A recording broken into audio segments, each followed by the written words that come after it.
Hey folks, Troubletcat here, recording for the Zombie Arcade. I'm playing some Dark Souls, and if you've been watching the live stream, I haven't been doing a Let's Play of Dark Souls for YouTube, largely because the game is, the game's too long. I mean, I know the game pretty well, I can get through it relatively speedily these days, but it's a little bit too long for me to really want to do a full Let's Play of it, so I have not been doing that, but I wanted to make a video.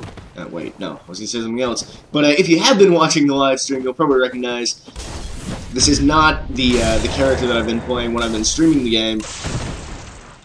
Reason for that being simply that, I don't know, I've got two characters. I've got one that I play when I'm not streaming, one that I play when I am streaming.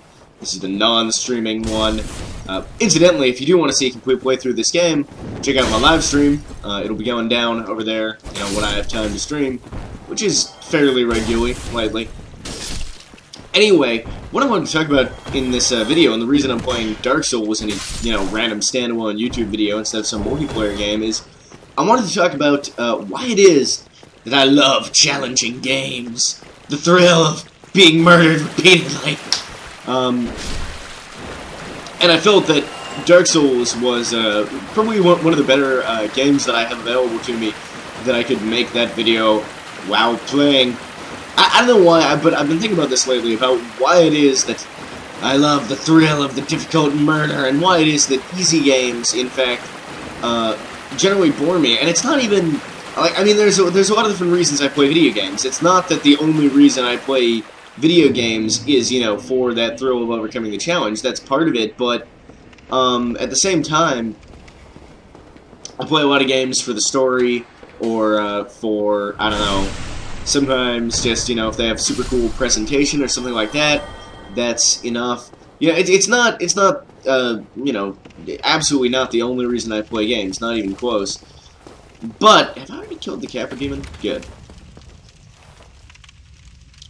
But it is one very compelling thing that makes me like any game a lot more, if it has a good storyline, if it has, whatever. I mean, a lot of people get frustrated with games that are, difficult. It's the same with multiplayer games. It's the same reason that, I generally prefer Battlefield to Call of Duty, because it's a little bit more challenging. I think Counter-Strike and Tribes are really good games. Again, both quite interesting, made more interesting by the fact that they're actually pretty tricky, pretty tough to play well. And there's a few reasons why this is. There's the most obvious one is probably, what people would think of, is that, die, you son of a bitch! Good. The one people would probably think of more or less immediately would be the fact that, if a game is more challenging, it makes the gameplay choices more interesting, essentially. It requires a little bit more from you, and it's sort of, assuming you're decent at them video games, it immediately makes things more interesting, because if you sort of see a video game as a series of choices or challenges you're presented with, obviously if those choices are easily made and if those challenges are trivial to overcome, it's not going to be that interesting an experience.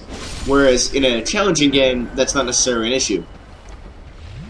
But there's actually more to it than that, and what I was realizing was that as I was playing Dark Souls in particular, the inspiration for this video was the fact that even though, I've played through this game before, and I've had the Dark Souls experience, I'm actually loving playing through it again, and it's the kind of thing where, I mean, more challenging games for me automatically have more replayability, and a lot of that, I think, is to do with the fact that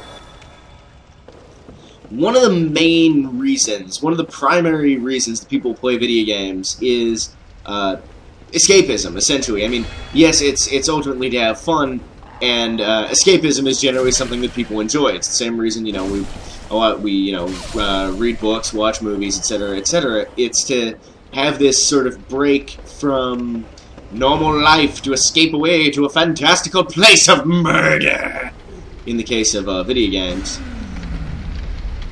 Anyway, it's generally a place of murder. Oh, you want a piece of me, motherfucker?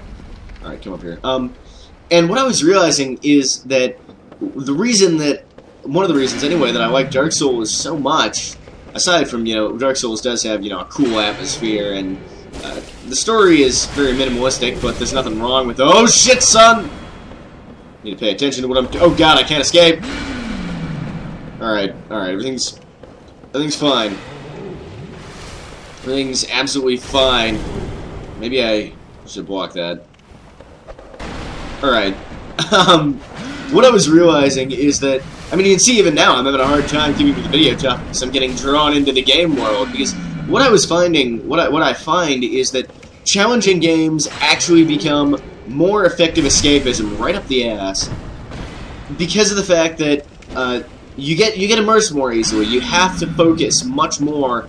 If a game is hard, you have to spend a lot more energy actually focusing on what's going on in the game, as opposed to, you know, having time to think about all that other crap. Because if you do that, you're gonna fucking die in a game. You know, in a game like this, in a game like CS, if you don't pay enough attention to what's going on, you will not survive.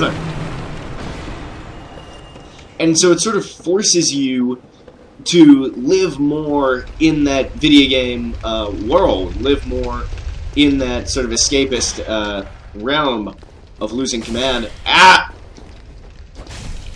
And for me, that actually makes games a lot more enjoyable. So, I mean, that's the same reason that, oh good, the large ember. I did want to enhance this weapon to be a fire weapon. I'm actually going to run back to the blacksmith right now. I, in fact, can do that. But, no matter. So, I'm almost done with this commentary anyway.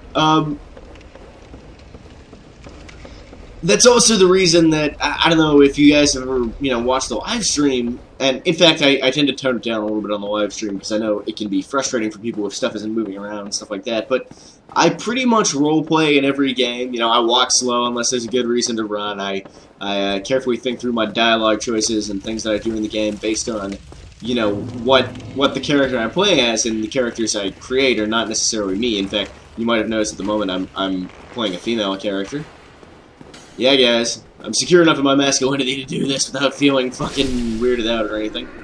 A lot of people find that strange, that, you know, dudes playing women, or they don't like the idea of playing not their own gender in general. Same thing, I guess some people find it kind of weird, like women choosing to play dudes if they have the... I don't give a fuck, guys. I really don't. It doesn't make much of a difference to me. And you might be thinking, like, oh, if it doesn't make much of a difference to you, wouldn't you always play a dude? Because that's like, that would be like the default? No. No, if that was like the default, then that would, for my mind, then it would be the thing making a difference to me, would be, yeah, anyway. I may have gotten distracted there a little bit. The point is, that's the same reason that I pretty much always engage in the role-playing activity of trying to think about, you know, getting engaged in the game more in the sense of trying to think about, you know, what would people actually do in this situation. That's why when I'm playing GTA 4, I rarely make Nico Bellic go on a ridiculous killing spree, because he's not that kind of guy, and stuff like that. And it's all part of this thing of, and in fact, I was talking about this the other day, about embracing the terror in multiplayer gaming, and how aside from the fact that that can possibly help you play better, it can also make the experience more fun. And what it comes back to ultimately is it's all about this idea of escapism and getting engaged and immersed in the world and freeing yourself from your mundane worries. So I think that pretty much covers what I wanted to talk about. You know, why I have the love for difficulty in my video games, and why I get kind of mad when, you know, a lot of games these days are just, you know, they could be good, but I mean, they're not bad. There are a lot of games these days that aren't bad, but they end up being kind of dull because too frickin' easy, or because, I want to be clear on this, you need a very specific kind, they're gone, you need a very specific kind of difficulty, because if you do it wrong, if you make your game hard in the wrong ways, it feels frustrating and cheap and unfair. An example of this might be Call of Duty single player on higher difficulty settings. They don't they don't make your choices or your tactics that you have to use or anything like that any more interesting, and it's not even really that it requires, you know, better aiming, better reflexes, that kind of stuff, which is kind of like a little bit rewarding, not quite as rewarding as requiring interesting choices and tactics, but, you know, I mean, at least then you're having to focus more with the game. But it's sort of in this bullshit way where everything slows way down and you don't quite... I don't know, it's hard to explain, maybe, for me, but I feel like that's an example of a game where The difficulty is quite high if you're playing those campaigns on Veteran, but it's high in this way that's just... It doesn't actually do much to enhance the experience because it feels cheap. It feels like bullshit. I mean, I don't quite know how to explain. I guess it's just that even though the difficulty is high, the tactics and choices you have to make are still very boring. Is probably why I feel that way about Call of Duty and not about a game like Dark Souls, where there's a lot of interesting choices you have to make about what kind of equipment you're going to use. You can play the game in a lot of different ways in terms of your combat strategy, stuff like that. Much more interesting. What an amazing chest. That is pretty improbable. Anyway, I think I pretty much covered the topic, guys. That's it for this video, and I hope you enjoyed it. Oh, by the way, I'm going to be trying, I believe, to pretty much... No, you know what? I'm keeping that to myself for now.